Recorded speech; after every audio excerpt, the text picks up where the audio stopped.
Fermerët e qytetit të Vlorës duhet të presin deri në përfundim të procesit elektoral, në mënyrë që të marrin mbështetje financiare si rrjedhoi e skemave kombëtare dhe rajonale të bujqësisë dhe blegtorisë. Siç mësohet, ende nuk ka data të publikuara në sistemin e Ministrisë së Bujqësisë për mbështetjen financiare ndaj bujqërve dhe blegtorëve edhe në Vlorë, si dhe gjithashtu sistemi vazhdon të jetë i bllokuar edhe për aplikimet e reja. Nuk ka ende data të çelura për të gjithë fermerët që duan të aplikojnë në këto skema. Të gjitha aplikimet dhe njëkohësisht pagesat për këta të fundit do të kryen pas 11 majit.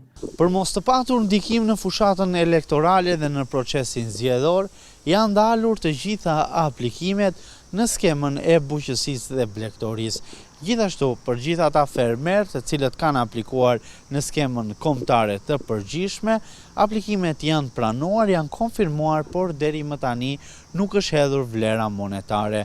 Pritet që edhe kjo vlerë monetare të hidhet pikërisht pas përfundimit të procesit zgjedhor. Edhe KQZ i ka kategorizuar në vendimet e saj dhënien e mbështetjes financiare për fermerët që vite më parë kryej edhe për gjatë fushatave zgjedhore, si nisma me ndikim në procesin elektoral. Pikërisht, pas këtij kategorizimi, është ndalur edhe nga qeveria shqiptare shpërndarja e tyre, në respektim edhe të vendimit të Komisionit Qendror të Zgjedhjeve.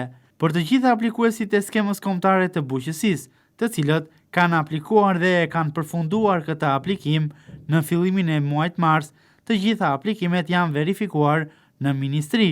Një pjesë e aplikimeve janë refuzuar, ndërsa pjesa e tyre më e madhe janë konfirmuar, por megjithëse janë shpallur fituesit, aplikantët duhet të presin edhe ata përfundimin e procesit të numërimit të votave për të marrë mbështetjen financiare në llogaritë bankare. Ndryshe nga vitet e mëparshme, ku mbështetja e fermerëve me anën e skemës së rimbursimit të naftës bëhej edhe përgjatë ditës së heshtjes zgjedhore, si në rastin e zgjedhjeve të vitit 2021, këtë vit kjo gjë ndryshon.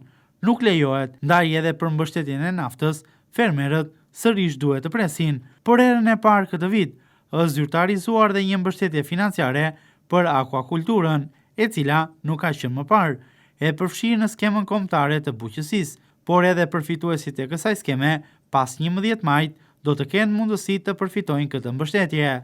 Gjithashtu, janë ndalur të gjitha rimbursimet për investime në bujqësi, blegtori, ferma dhe akuakulturë.